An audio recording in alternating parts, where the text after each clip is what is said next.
Cerita ini fakta atau fiksi? Silakan putuskan sendiri.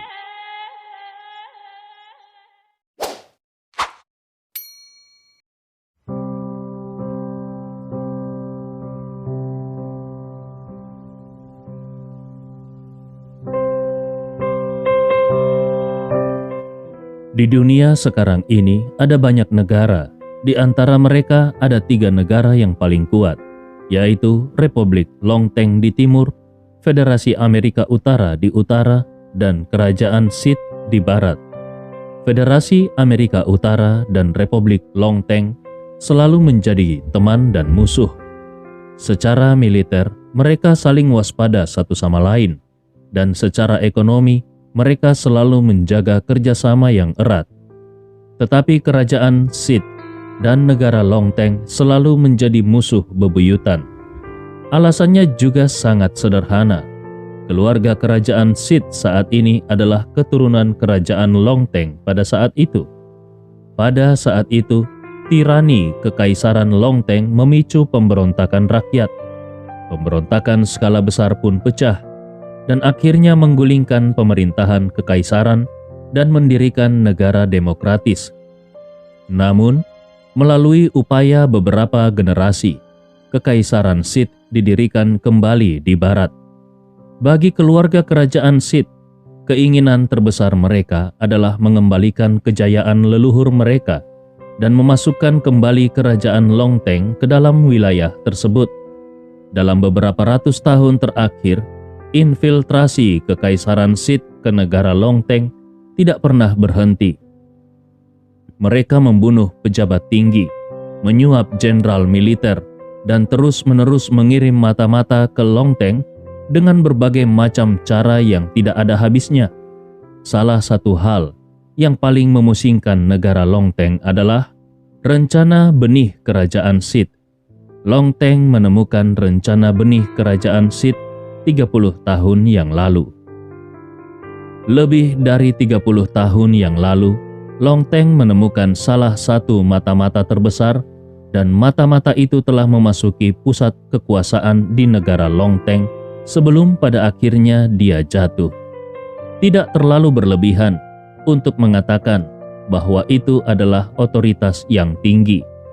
Orang yang bisa sampai ke posisi ini, semua pengalaman dari masa kanak-kanak mereka hingga dewasa telah dicatat.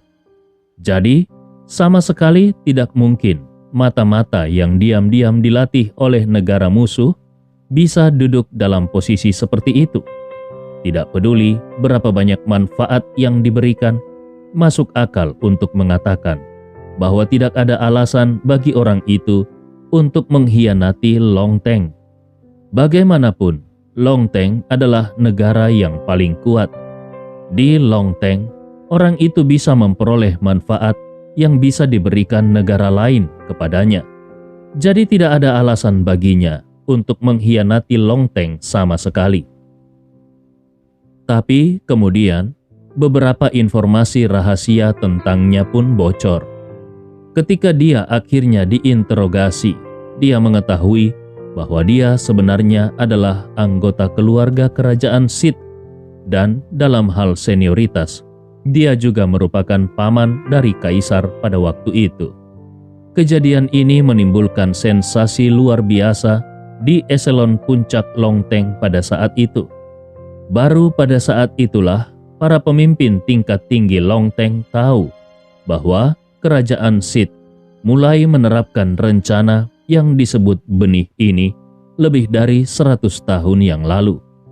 Tidak lama setelah anggota keluarga kerajaan lahir, mereka akan segera dikirim ke luar negeri dengan berbagai cara. Di Longteng, mata-mata tingkat tinggi itu diadopsi oleh pasangan yang tidak bisa melahirkan. Hanya saja, karena pada saat itu manajemen registrasi rumah tangga masih relatif kacau. Jadi, registrasi rumah tangga menunjukkan bahwa mata-mata itu memang anak sah secara biologis.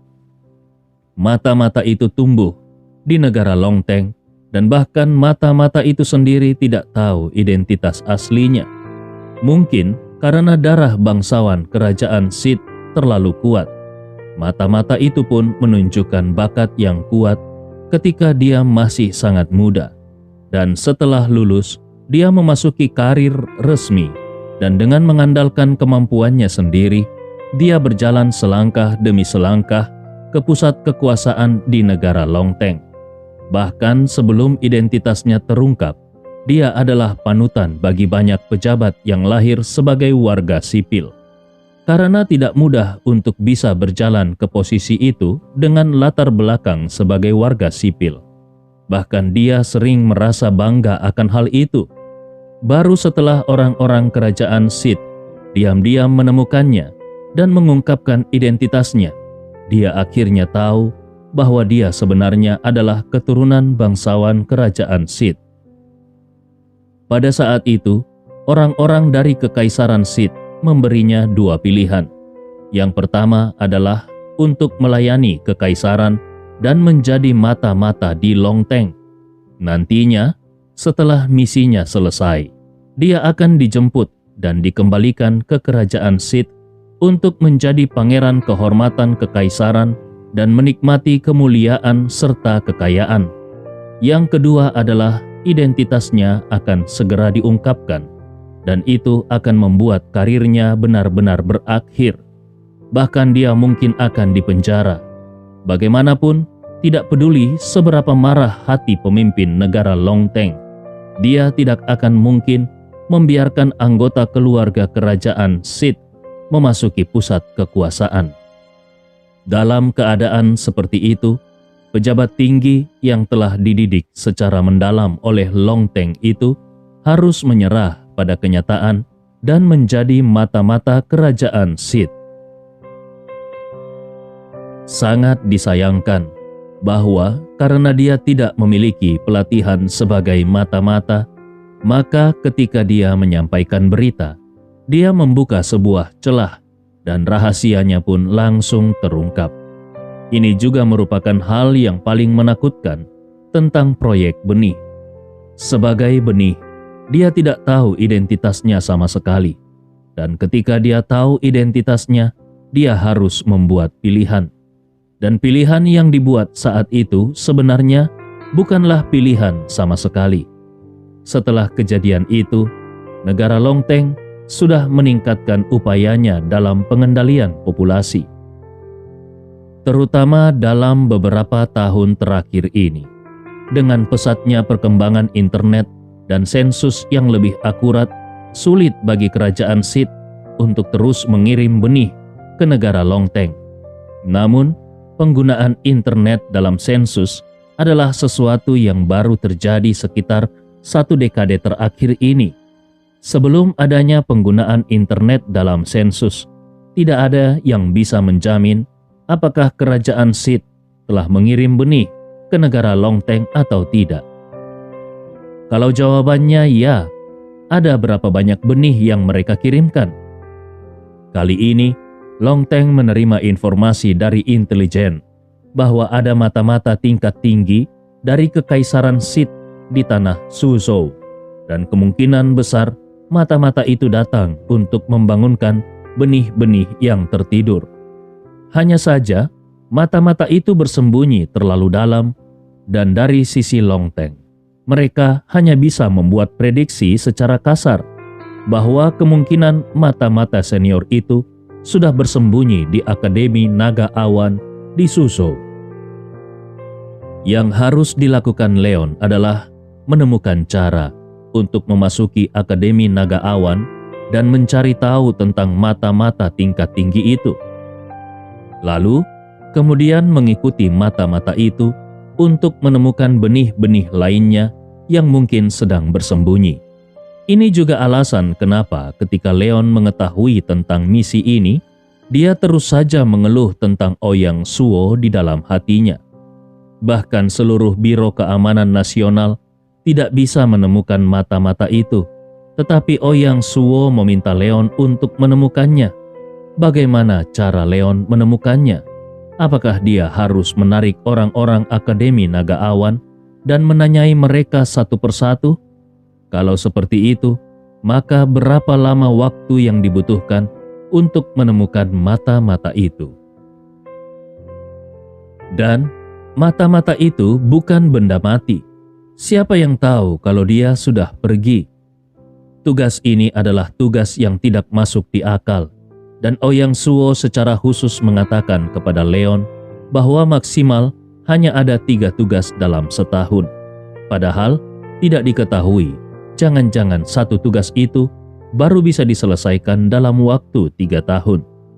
Namun pikiran untuk memiliki pil roh pengumpul setiap bulannya membuat Leon merasa sedikit lebih baik.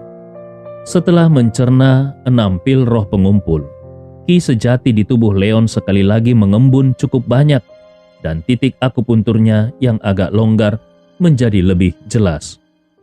Bagaimanapun, tidak ada batasan waktu untuk tugas ini, sehingga Leon bisa melakukan urusan pribadinya saat melakukan tugas tersebut. Memikirkan hal ini, hati Leon merasa sedikit lebih bahagia.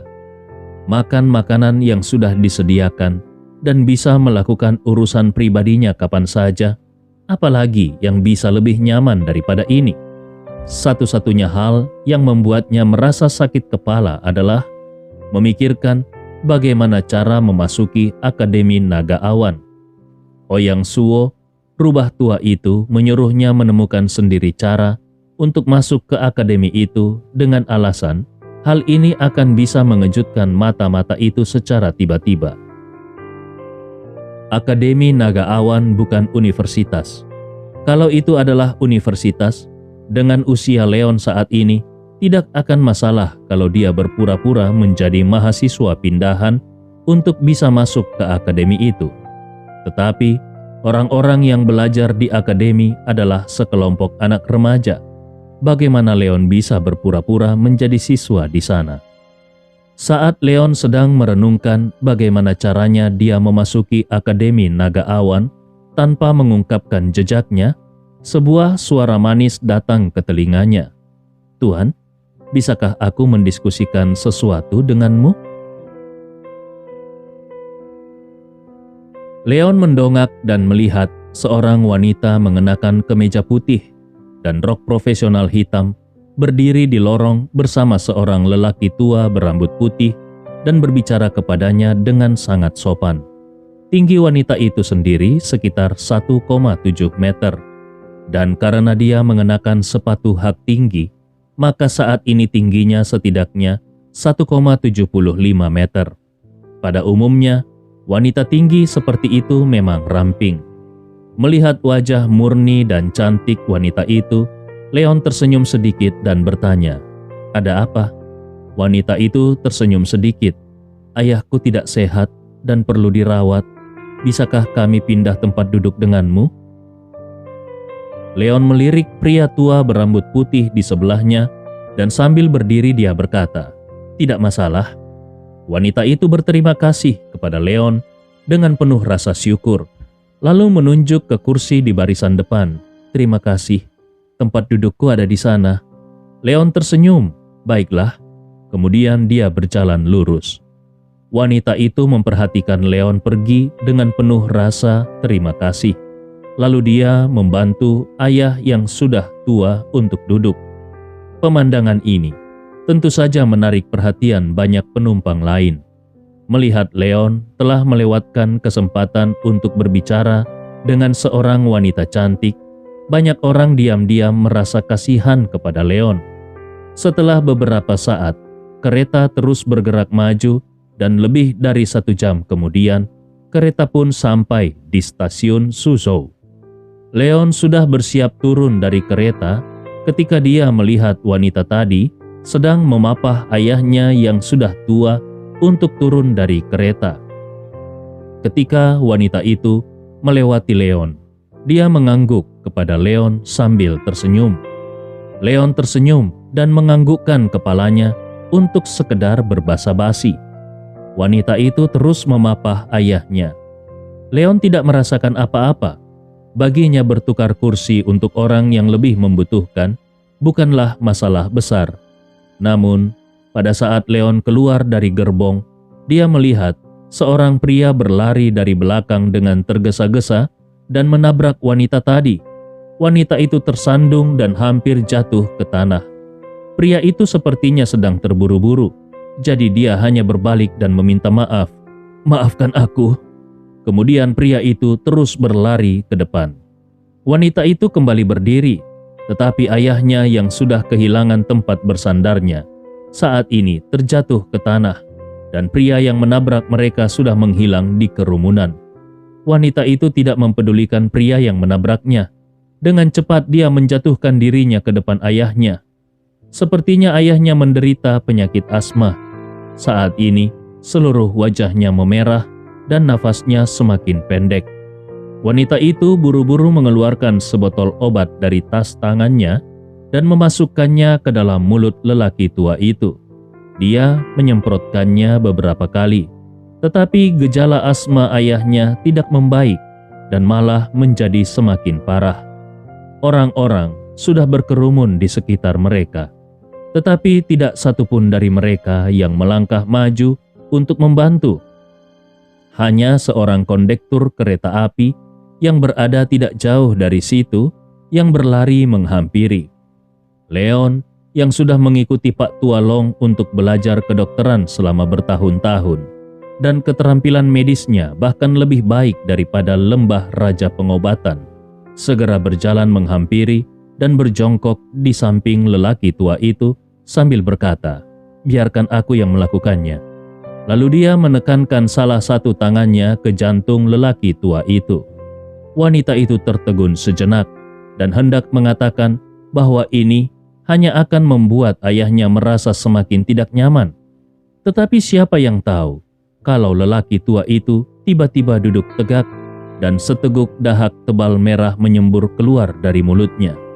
Wanita itu terkejut dan ketika dia melihat ayahnya, napas ayahnya sudah berangsur-angsur stabil. Sepertinya dahak tebal itu yang menghalangi jalan nafas ayahnya barusan. Wanita itu berterima kasih kembali kepada Leon. "Terima kasih Tuan." Leon melirik wanita itu dan berkata, "Tidak apa-apa, ayo kita bantu ayahmu untuk bangun." Wanita itu pun buru-buru membantu ayahnya untuk berdiri.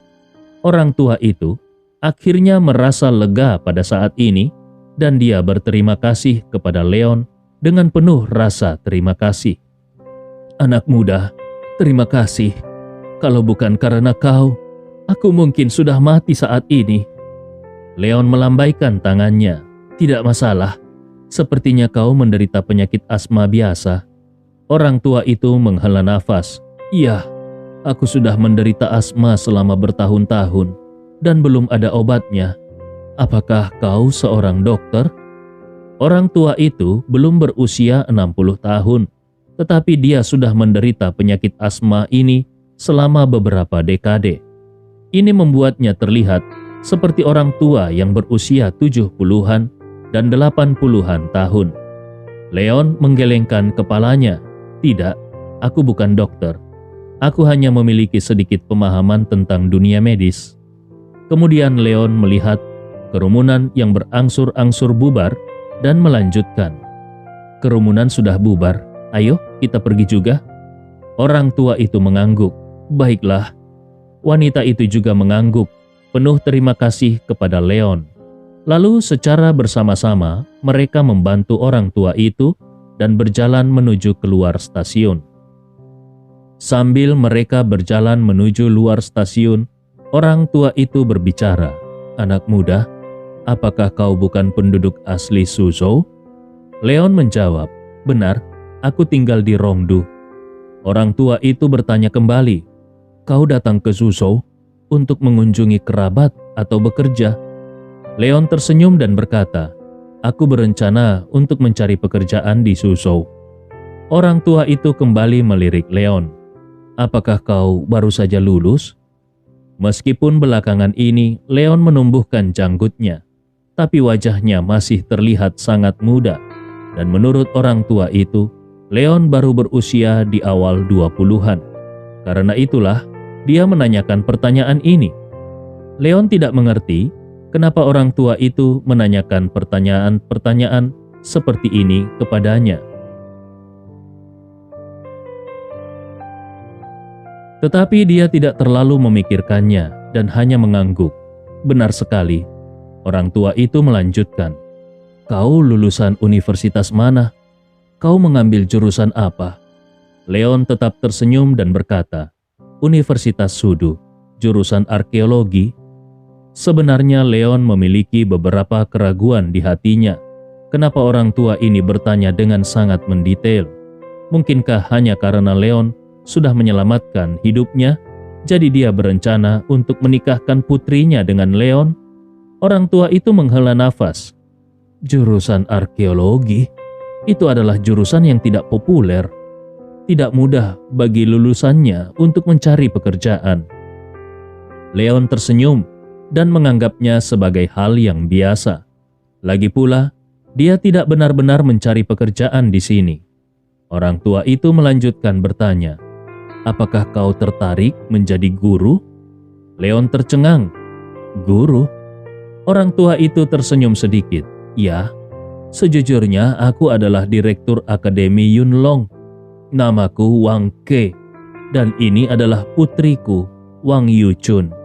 Kalau kau tertarik untuk menjadi seorang guru, kau bisa datang ke akademiku untuk mengajar. Kebetulan akademiku baru saja merekrut seorang guru arkeologi baru-baru ini." Bagi orang tua itu, hal ini bisa dianggap sebagai membalas budi kepada Leon yang sudah menyelamatkan hidupnya. Leon tercengang. Akademi Yunlong? Bukankah itu adalah akademi yang ingin dia masuki? Sampai tadi, dia masih berpikir tentang bagaimana cara memasuki akademi ini tanpa menunjukkan jejaknya, dan kemudian tanpa disangka-sangka, orang tua yang dibantunya di dalam kereta ternyata seorang direktur Akademi Yunlong. Mungkinkah akhirnya keberuntungan mulai mendekatinya?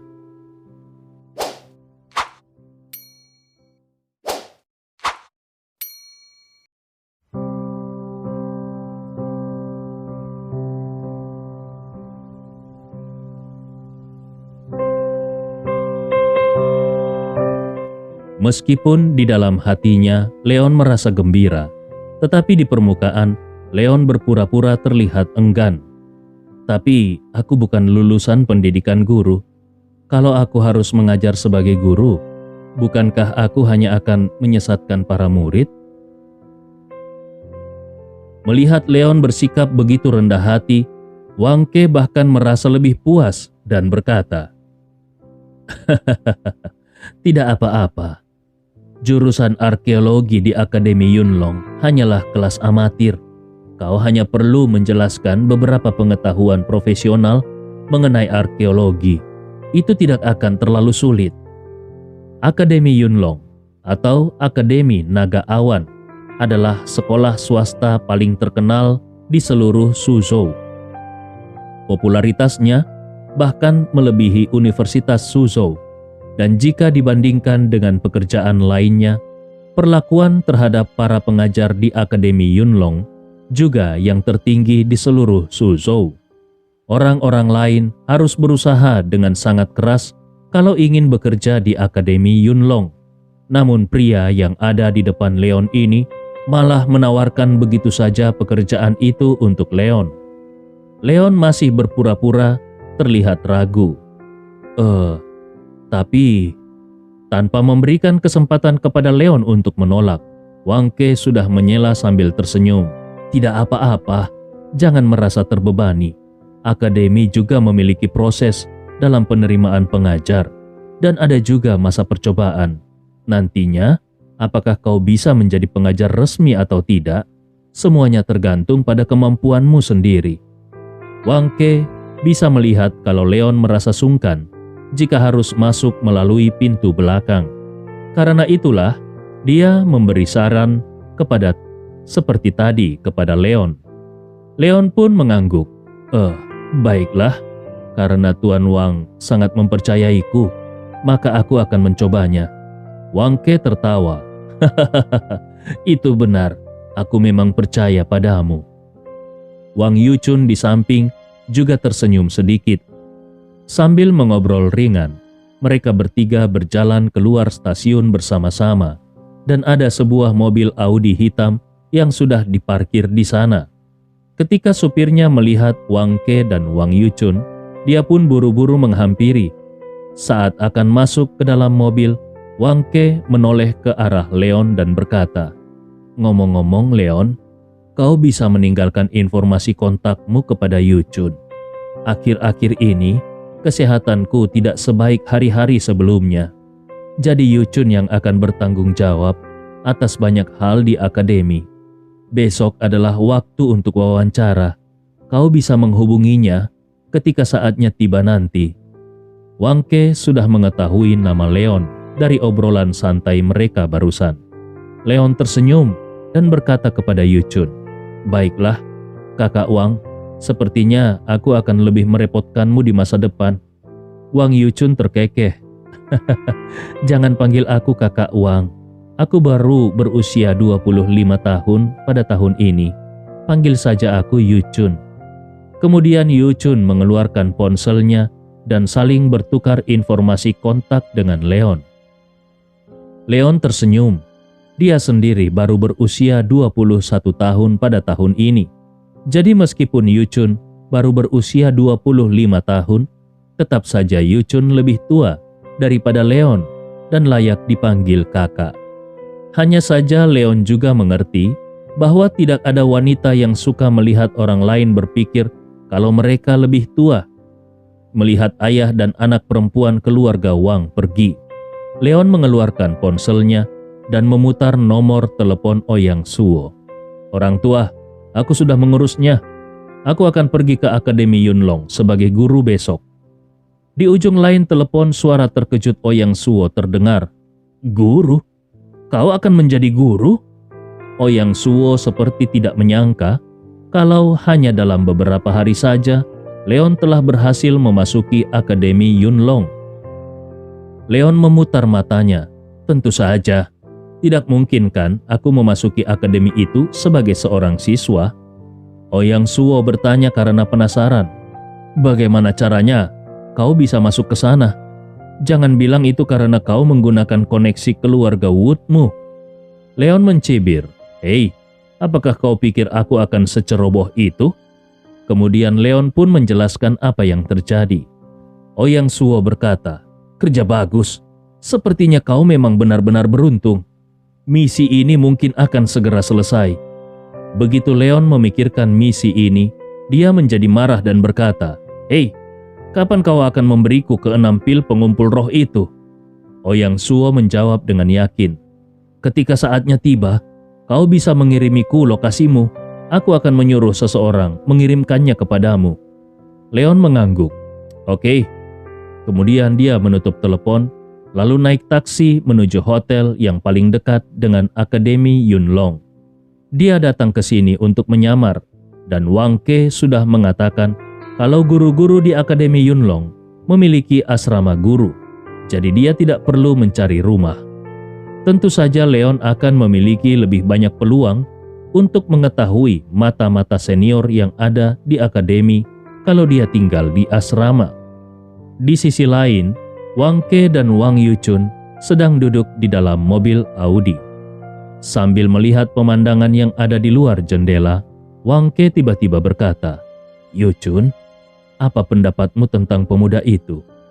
Wang Yuchun sedikit terkejut. Dia tidak mengerti kenapa ayahnya menanyakan pendapatnya tentang seorang pria yang kebetulan mereka temui itu. Bukankah ayahnya juga sudah mengaturkan pekerjaan untuk pemuda itu sebagai ucapan terima kasih karena sudah menyelamatkan nyawa ayahnya? Jadi seharusnya ayahnya tidak perlu lagi bertanya tentang pendapatnya. Setelah berpikir sejenak, Yuchun menjawab, "Sepertinya dia adalah pemuda yang baik. Setidaknya karakternya tidak buruk." Wang Ke tersenyum ringan. "Pemuda itu jelas bukan binatang kolam." Wang Yuchun terkejut. "Hah?" Dia tahu kalau ayahnya tidak pernah membuat kesalahan dalam memandang orang. Tetapi dia hanya tidak menyangka kalau ayahnya akan memberikan evaluasi setinggi itu kepada Leon. Wang Ke tersenyum sedikit. "Pada saatnya nanti, selain membiarkan dia mengajar, aku juga akan membiarkannya menjadi wali kelas." Wang Yuchun terkejut lagi dan menatap ayahnya dengan ekspresi bingung. Kelas yang dimaksud ayahnya itu bukanlah kelas biasa, hanya dalam waktu 2 tahun. Kelas itu sudah berganti wali kelas sebanyak 8 kali. Di seluruh Akademi Yunlong, tidak ada guru yang bisa menaklukkan kelompok anak-anak itu. Bagaimana mungkin ayahnya membiarkan seseorang yang bahkan tidak memiliki sertifikat mengajar menjadi wali kelas di kelas itu? Bagaimanapun, Leon adalah dermawan penyelamat hidup ayahnya. Sebenarnya ayahnya ini sedang berterima kasih atau sedang menipu? Wang Ke tidak banyak menjelaskan dan hanya tersenyum ringan sambil berkata, "Percayalah, aku selalu berpikir kalau dia akan memberiku kejutan. Selain itu, jangan lupa memberikanku salinan detailnya besok pagi." Wang Yuchun tidak bisa berkata-kata. Dia tidak punya pilihan selain mengangguk. Tetapi dia selalu merasa kalau itu agak tidak baik untuk dilakukan. Pada hari kedua, setelah Leon bangun pagi-pagi, dia mengambil profil pribadi yang telah dia persiapkan sejak lama dan pergi ke Akademi Yunlong. Wang Yuchun sudah menunggu di sana, dan di bawah arahan pribadi dari putri direktur akademi, Leon menjalani prosedur masuk dengan sangat lancar. Tentu saja, ini menarik kecemburuan banyak staf akademi. Hanya saja, Leon tidak peduli dengan tatapan mata orang-orang itu. Namun, ketika Wang Yuchun memberitahu Leon bahwa selain menjadi guru kelas arkeologi, dia juga berharap Leon bisa menjadi wali kelas di kelas 3. Tatapan mata cemburu orang-orang itu dengan cepat berubah menjadi tatapan sinis. Leon juga menatap Wang Yuchun dengan bingung. Dia ingin memastikan apakah Wang Yuchun bercanda atau tidak. Wang Yuchun melihat Leon dengan sungguh-sungguh dan berkata, "Leon, maafkan aku. Tahun ini ada beberapa guru lama yang pensiun. Wali kelas 3 sedang sakit dan dirawat di rumah sakit. Sampai sekarang dia masih terbaring di rumah sakit. Guru-guru lainnya juga sedang sibuk. Jadi sebelum merekrut guru baru, aku benar-benar perlu merepotkanmu untuk membantu mengurus kelas 3. Melihat tatapan mata menyesal Wang Yuchun, apalagi yang bisa Leon katakan? Jadi Leon hanya mengangguk sambil berkata, "Baiklah." Tepat ketika Wang Yuchun membawa Leon mengunjungi Akademi Yunlong, di ruang guru Akademi Yunlong, 2 orang wanita berdiri diam di depan jendela. Mereka menatap Wang Yuchun di kejauhan. Tatapan mata mereka sedikit bersemangat dan juga sedikit menyesal.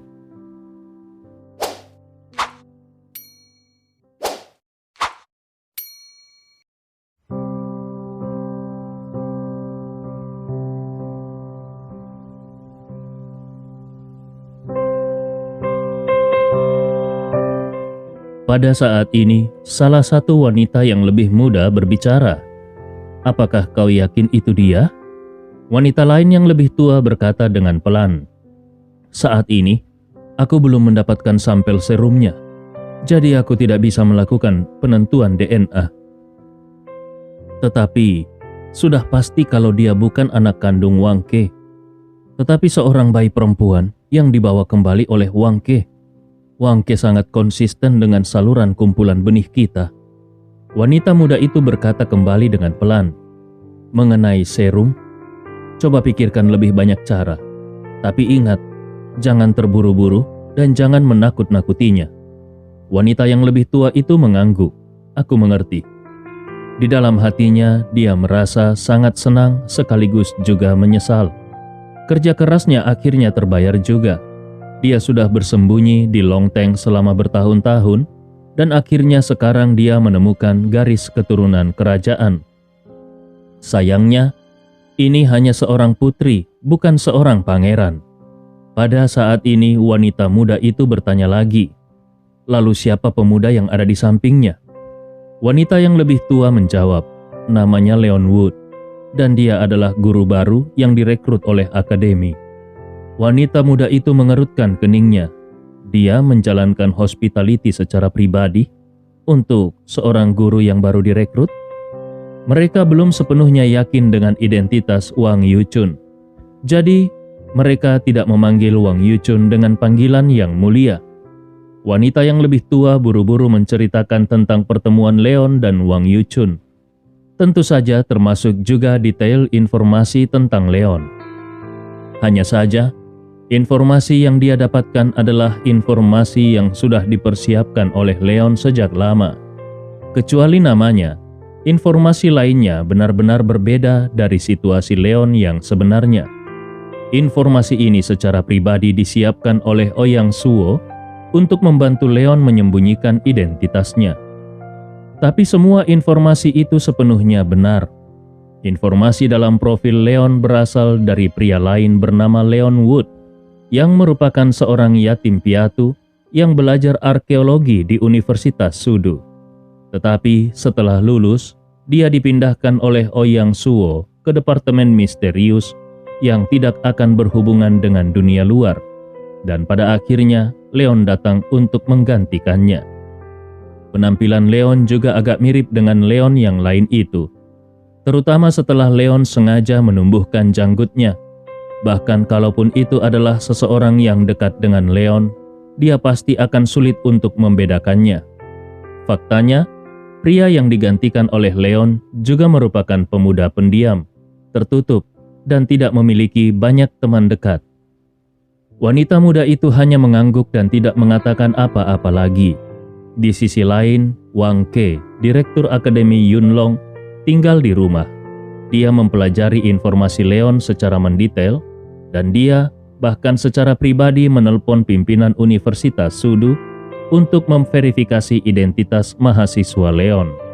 Ketika Wang Ke mengetahui bahwa semua informasi tentang Leon sepenuhnya benar, dia benar-benar merasa lega dan senyum tipis muncul di sudut mulutnya. Leon tidak tahu tentang semua ini, tetapi bahkan kalaupun dia tahu, dia tidak akan peduli. Itu karena Ouyang Suo telah mengatur identitas seperti itu untuknya. Jadi, kalau Ouyang Suo tidak bisa menangani hal kecil seperti ini dengan baik, maka tidak ada gunanya dia menjadi seorang jenderal. Di bawah kepemimpinan Wang Yuchun, Leon diajak berkeliling ke seluruh kampus, dan akhirnya mereka pun tiba di asrama guru. Berbeda dengan asrama siswa, asrama guru tidak dibagi menjadi asrama pria dan wanita. Bagaimanapun, para guru itu sudah dewasa dan sepertinya tidak masuk akal untuk memisahkan mereka seperti itu. Bahkan, beberapa guru adalah suami istri dan tinggal di gedung asrama. Akademi juga mengatur asrama untuk guru sesuai dengan kondisi masing-masing guru. Tentu saja ada juga beberapa guru yang tinggal di luar akademi. Dengan gaji yang mereka terima dari Akademi Yunlong, tidak akan terlalu sulit bagi mereka untuk membeli rumah di Suzhou.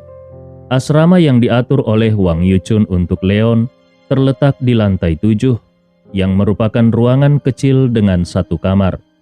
Meskipun dikatakan kecil, tapi sebenarnya ruangannya tidak kecil sama sekali. Luas keseluruhan ruangan hampir 100 meter persegi. Ada dapur, ruang tamu, kamar mandi, dan kamar tidur. Selain itu, ada juga balkon kecil dengan luas lebih dari 20 meter persegi. Melihat kamarnya yang didekorasi dengan mewah seperti ini, Leon menghela nafas di dalam hatinya.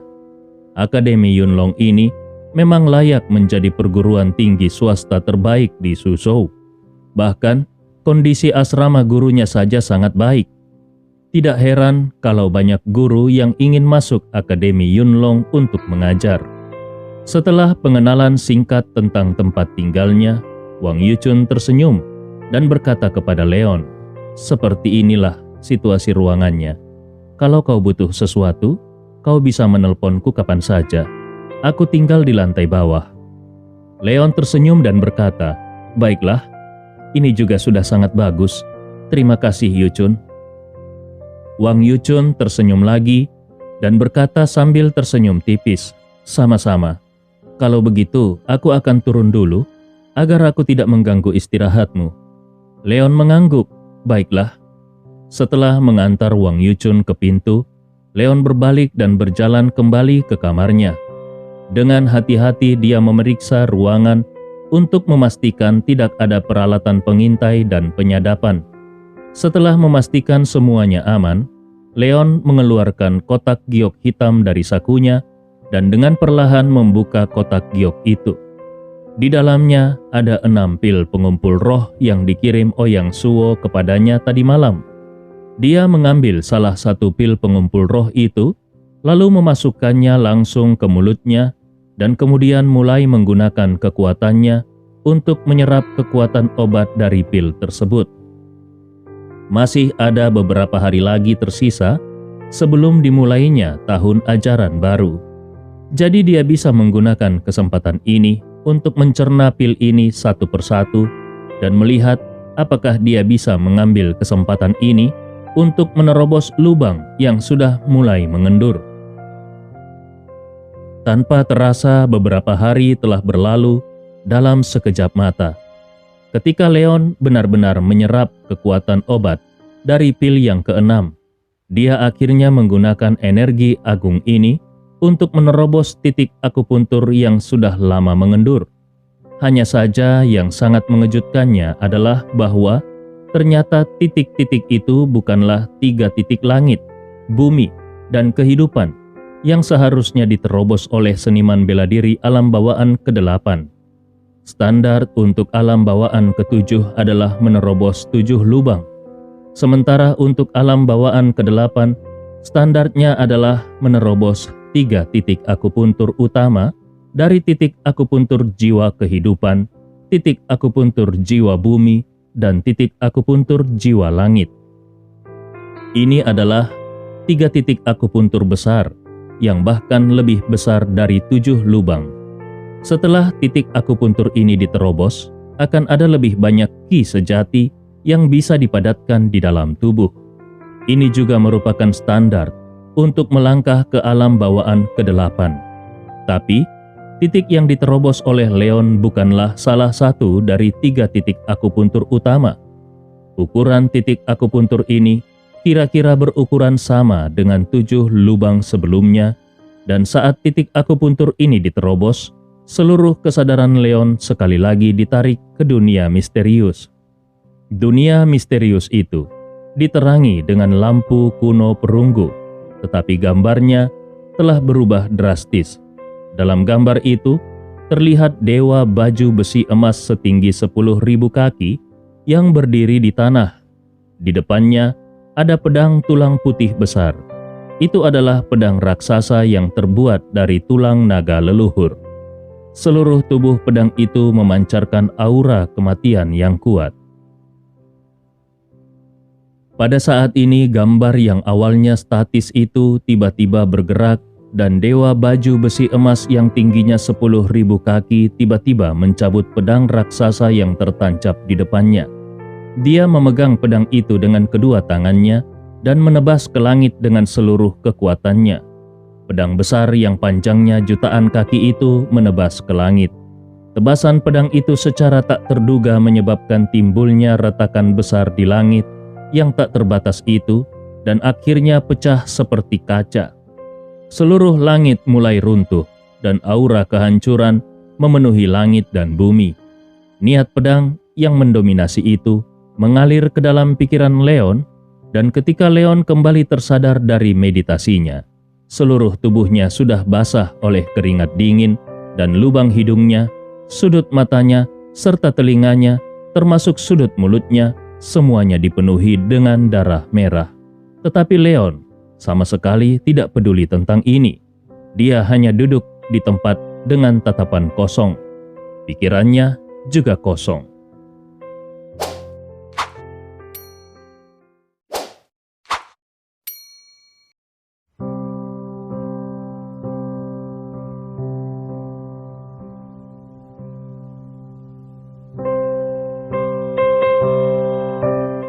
Niat pedang yang mendominasi itu masih memenuhi pikirannya.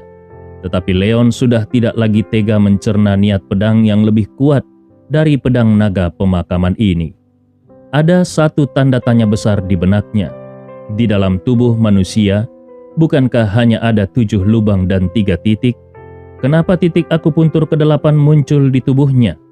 Hal ini benar-benar mengubah persepsinya tentang tubuh manusia. Apakah ini adalah alasan untuk rangkaian latihan ini? Atau apakah memang struktur tubuhnya yang berbeda dari yang lain? Leon tidak mengetahui hal ini. Dia hanya tahu bahwa dengan terbukanya titik akupuntur ini, energi yang berbeda dari aura antara langit dan bumi perlahan memasuki tubuhnya. Ini membuatnya merasa sedikit kedinginan, tetapi terasa sangat menyegarkan.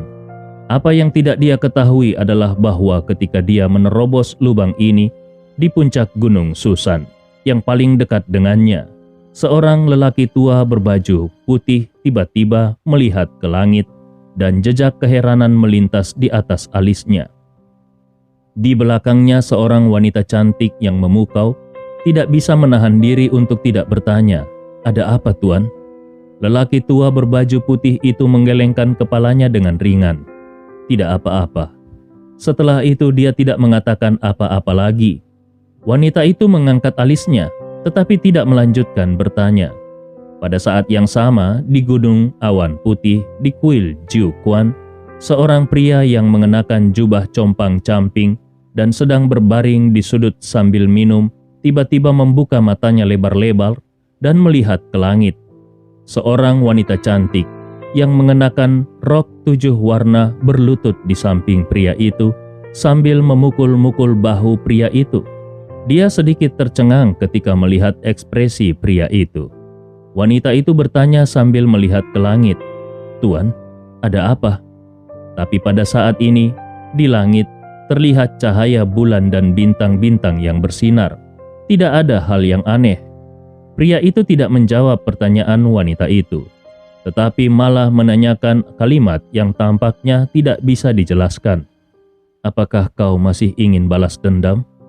Memikirkan wajah jernih Leon dan memikirkan saudara laki-laki dan perempuan seniornya yang meninggal di tangan Leon dan bahkan tuannya sendiri yaitu Ku Donglai tewas di tangan Leon, Tang Kicai menggertakkan giginya dan berkata, "Tentu saja.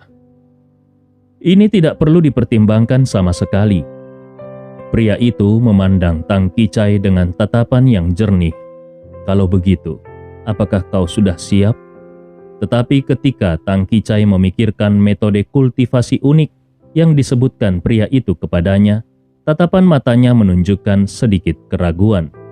Dia ingin balas dendam, dan untuk membalas dendam, dia bisa melakukan apapun. Tetapi kalau dia harus tidur dengan pria itu, dia tidak bisa menelan rasa jijik di hatinya. Kalau bukan karena fakta bahwa kultivasi Leon yang begitu tinggi, sehingga dia tidak bisa menandinginya seumur hidupnya, dia jelas tidak ingin tinggal di sisi pria itu sedetik pun. Setelah beberapa saat, pria itu sudah bisa melihat pikiran Tang Kicai dengan jelas. Dia melambaikan tangannya dengan perlahan dan berkata, "Kau masih belum siap." Hati Tang Kicai bergetar. Dia tahu bahwa ini adalah satu-satunya kesempatannya untuk membalas dendam. Dia menggertakkan giginya dan berbicara, "Tuan, aku siap." Pria itu tidak berbicara, tetapi hanya memandang Tang Kicai dengan serius. Tatapan Tang Kicai yang awalnya ragu-ragu, berangsur-angsur menjadi tegas, dan dia menatap lurus ke arah pria itu. Pria itu tersenyum. Dia mengulurkan tangan kanannya dan menekan bahu Tang Kicai dengan satu tangan. Rok kasa di tubuh Tang Kicai langsung berubah menjadi abu, tetapi tubuhnya tidak terluka sedikit pun. Hati Tang Kicai bergetar hebat, dan sebelum dia sadar apa yang terjadi, pria itu sudah memeluknya. Dan di antara gunung dan hutan lain di negeri Longteng, seorang Tao berbaju hijau yang sedang terburu-buru juga berhenti pada saat ini, dan dia juga melihat ke arah langit. Alisnya berkerut rapat. Sosok yang semula bergegas ke arah barat itu tiba-tiba berbalik dan berlari ke arah ibu kota. Pada saat ini, di ibu kota Longteng, Di halaman yang terletak di pinggiran kota, seorang pria paruh baya yang mengenakan seragam militer, tetapi tidak ada pangkat militer di bahunya, sepertinya juga merasakan sesuatu. Tiba-tiba dia menatap ke langit, tatapan matanya penuh dengan keterkejutan. Tidak jauh dari pria berseragam militer itu, seorang lelaki tua dengan pakaian lusuh sedang berjongkok di depan api unggun. Dia memegang garpu kayu di tangannya dengan seekor kelinci setengah matang di atasnya. Lelaki tua itu bahkan tidak mau repot-repot melihat penglihatan di langit yang tidak bisa dilihat orang biasa. Tetapi sambil memanggang daging kelinci, dengan santai dia bertanya kepada pria berseragam militer yang sedang terkejut itu, "Bagaimana kabar adik laki-lakimu?" Pria berseragam militer itu tidak langsung menjawab, tetapi malah balik bertanya, "Berapa umurnya?" Lelaki tua itu tertawa. "Hahaha, seharusnya tidak kurang dari 21 tahun. Hei, kau tahu, orang-orang yang sudah tua memiliki ingatan yang tidak terlalu bagus, tapi mereka pasti lebih awal daripada saat kau menerobos lubang bintang tersembunyi." Pria itu mengacungkan jempolnya. "Luar biasa."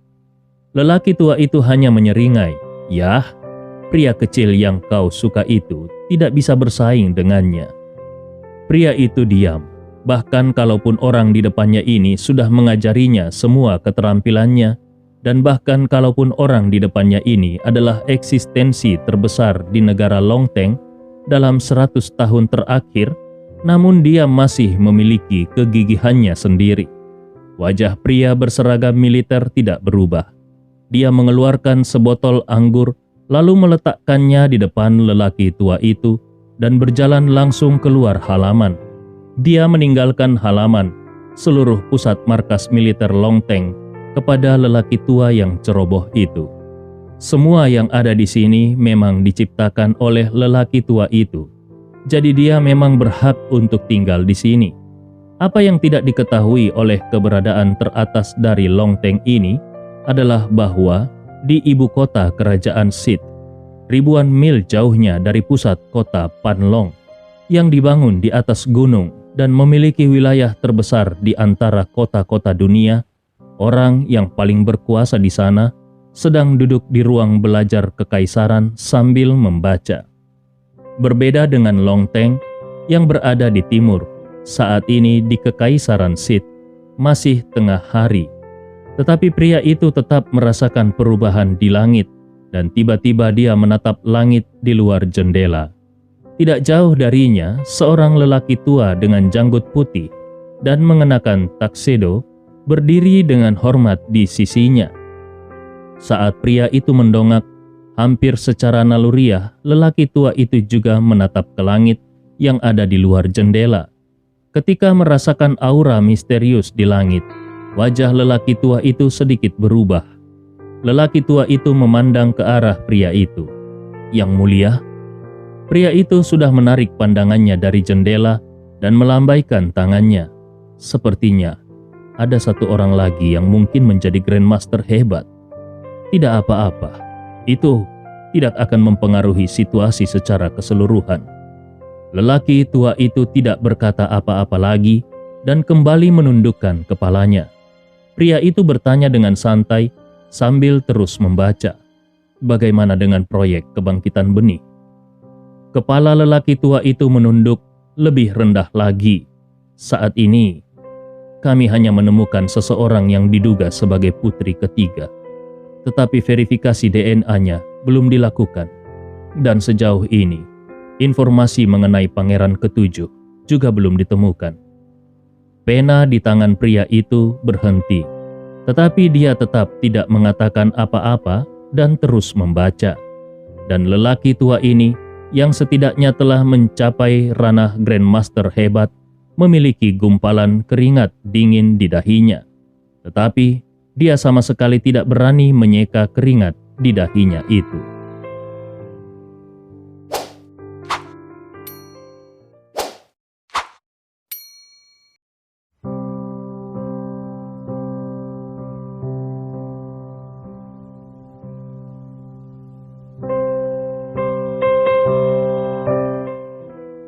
Tanggal 1 September 2021 adalah hari dimulainya tahun ajaran baru di negeri Longteng.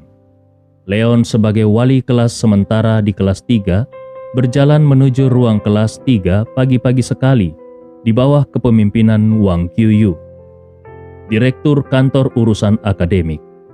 Wang Qiuyu berpenampilan biasa, berusia lebih dari 40 tahun dan ekspresinya terlihat dingin sehingga membuatnya sulit untuk bergaul.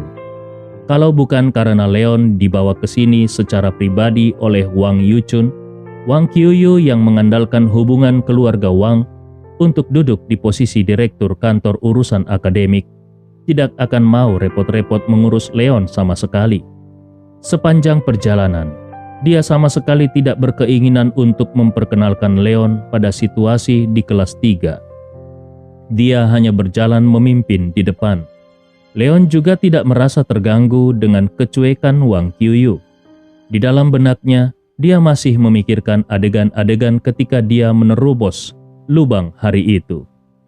Dia tidak mau repot-repot memikirkan kenapa dia bisa menerobos lubang ke-8. Energi dingin yang dia hirup dalam beberapa hari terakhir membuat jiwanya terasa sangat menyegarkan, dan kekuatan spiritualnya terus meningkat. Bahkan kecepatannya menyerap energi spiritual antara langit dan bumi telah meningkat pesat. Itu adalah hal yang bagus. Perhatiannya juga beralih ke niat pedang yang lebih mendominasi dan misterius. Pedang naga pemakaman telah memberinya kemampuan untuk secara paksa membunuh seniman bela diri alam bawaan ke-9. Dia ingin tahu, apakah kalau dia bisa sepenuhnya mengendalikan niat pedang yang misterius itu, maka dia akan bisa membunuh Grandmaster dengan satu pedang? Pada saat ini, suara acuh tak acuh dari Direktur Wang Qiuyu terdengar di telinga Leon. Kita sudah tiba di kelas 3. Suara Wang Qiuyu membuat Leon yang sedang melamun menjadi tersadar. Dia menatap Direktur yang dingin dan tegas itu dan menemukan kalau Wang Qiuyu tidak langsung mendorong pintu ruangan kelas, tetapi dengan hati-hati mengulurkan tangannya dan mendorong pintu kelas. Setelah memastikan bahwa tidak ada jebakan, barulah Wang Qiuyu melangkah masuk ke dalam kelas. Leon merasa sedikit bingung kenapa Wang Qiuyu begitu berhati-hati sebelum memasuki ruangan kelas. Di kelas ada lebih dari 30 siswa. Satu persatu mereka duduk dengan tegak. Mata mereka menatap dengan serius. Setidaknya Leon tidak berpikir kalau dia akan sefokus para siswa ini di masa ketika dia bersekolah. Wang Qiuyu melirik ke arah para siswa yang duduk dalam posisi tegak. Seringai muncul di sudut mulutnya dan dia menunjuk ke arah Leon yang mengikuti ke dalam kelas sambil berkata, "Anak-anak, ini adalah wali kelas baru kalian di semester ini. Namanya Guru Leon Wood." Lebih dari 30 siswa yang ada di kelas itu berdiri satu demi satu dan memberi hormat kepada Leon dengan sikap yang sangat hormat. "Selamat siang, Guru Wood." Leon melihat para siswa itu dan merasa sangat senang. Anak-anak ini sungguh merupakan murid yang baik. Sepertinya lelaki tua Wang Ke benar-benar membalas budi dengan memberi dirinya pekerjaan yang mudah. Leon tersenyum, lalu dia mengulurkan tangannya dan berkata, "Halo anak-anak, silakan duduk kembali." Kerumunan siswa itu pun duduk dengan patuh. Wang Qiuyu melihat semua ini sambil tersenyum mencibir. Tetapi bagaimanapun juga, tugasnya hanyalah mengantarkan Leon ke kelas ini dengan memperkenalkan Leon kepada para siswa di kelas ini. Sekarang tugasnya sudah selesai. Dia mengatakan 1 atau 2 patah kata kepada Leon, lalu kemudian berbalik untuk pergi. Leon memperhatikan kepergian Wang Qiuyu sambil tersenyum dan kemudian dia berjalan ke podium. Tatapan hangatnya tertuju pada seluruh siswa. Semua siswa juga menatap Leon dengan mata berbinar, seolah-olah mereka sangat menantikan kedatangan guru baru ini. Melihat tatapan gembira dari para siswa, Di dalam hatinya, Leon merasa sangat lega. Leon membuka mulutnya dan berkata kepada para siswa, "Hari ini adalah hari pertamaku di kelas ini. Sebagai guru baru kalian, aku ingin mengenal kalian lebih dulu. Sekarang, aku akan mengabsen kalian satu persatu, dan siswa yang kupanggil namanya harus berdiri dan menjawab. Oke?" Terdengar sebuah suara nyaring yang menjawab, "Oke." Leon tersenyum. Dia membuka buku daftar hadir dan membacakan nama pertama, Guan Muyan. Seorang gadis cantik yang duduk di baris ketiga dari depan langsung berdiri dan sambil tersenyum kepada Leon, dia menjawab, "Hadir." Leon tersenyum kembali kepada gadis itu. Seorang gadis yang sangat cantik, dengan senyum yang sangat manis. Gadis ini pasti seorang siswa yang berperilaku baik. Leon mulai membaca nama kedua, Pan Chen Yi. Seorang laki-laki dengan kacamata berbingkai emas berdiri dan menjawab, "Hadir." Nama ketiga, Fan Suang. Seorang gadis yang agak gemuk berdiri, "Hadir." Setelah membaca nama-nama di daftar absen dalam satu tarikan nafas, sepertinya semua siswa yang disebutkan namanya tadi sangat kooperatif dan tidak ada yang membuat masalah. Ini membuat Leon merasa nyaman. Memang ada beberapa siswa yang tidak datang, tetapi ada siswa lain yang membantu memberitahukan ketidakhadiran mereka. Jadi Leon tidak memasukkannya ke dalam hati. Bagaimanapun, ini adalah hari pertama sekolah. Jadi wajar saja kalau belum semua siswa datang ke sekolah. Dan para siswa yang tidak hadir ini tetap jauh lebih baik daripada orang seperti Leon yang tidak bersekolah hampir sepanjang semester. Pada saat ini, gadis kecil bernama Fan Suang tiba-tiba mengangkat tangannya dan bertanya pada Leon, "Guru, apakah kau ingat kami semua setelah membaca nama-nama itu satu kali?" Leon tersenyum dan mengangguk. "Tentu saja." Fan Suang menggelengkan kepalanya dan berkata, "Aku tidak percaya." Leon hanya tertawa kecil. Dia mengira siswa perempuan ini hanya merasa penasaran. Jadi dia pun berkata, "Namamu Fan Suang, bukan?" Fan Suang berseru terkejut, "Ah, apakah kau benar-benar mengingatku?" Leon tersenyum penuh percaya diri. "Tentu saja, sebagai gurumu, kalau aku bahkan tidak bisa mengingat namamu, lalu kualifikasi apa yang aku miliki untuk menjadi seorang guru? Orang lain mungkin tidak akan bisa melakukannya, tetapi Leon memiliki ingatan yang luar biasa. Jadi baginya, hal seperti ini bukanlah sesuatu yang luar biasa." Saat ini siswa yang lain juga bertanya, "Guru, siapa namaku?" Leon menjawab dengan cepat, "Liu Fei." Siswa yang lain lagi bertanya, "Bagaimana denganku?" Leon kembali menjawab dengan cepat, "Zhang Qing." Siswa berikutnya bertanya, "Guru, bagaimana denganku?" Leon menjawab, "Wu Fei Fei." Para siswa dari masing-masing bangku bertanya satu demi satu, dan Leon menjawab dengan menyebutkan nama mereka satu persatu. Setelah menjawab 7 atau 8 orang dengan benar secara berturut-turut, tidak ada lagi siswa yang bertanya.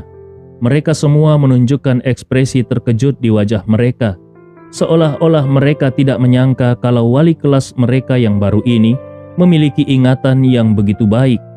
Sambil melihat ke arah anak laki-laki dan perempuan muda yang hanya beberapa tahun lebih muda darinya, tetapi penuh dengan semangat ini, Leon tersenyum sedikit dan bertanya, "Apakah ada siswa lainnya yang ingin mencoba mengetes daya ingatku?"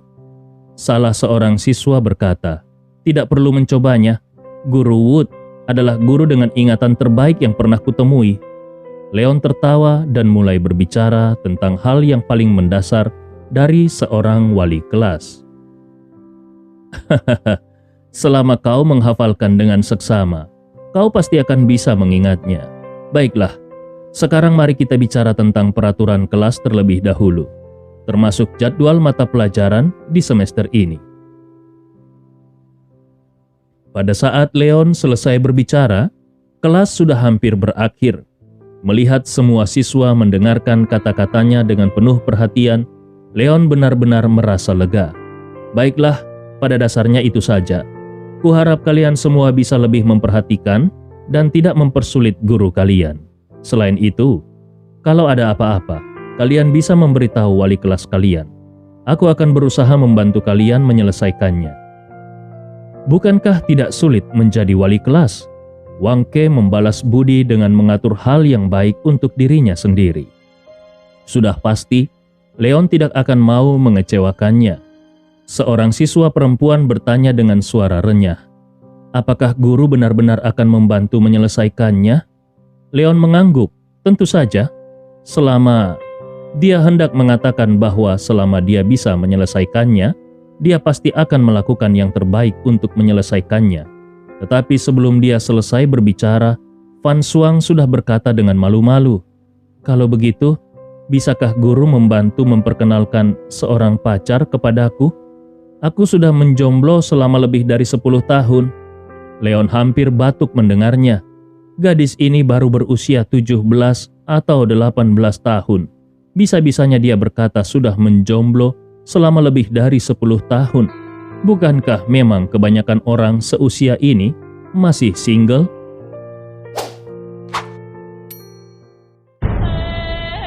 Cerita ini fakta atau fiksi? Silakan putuskan sendiri.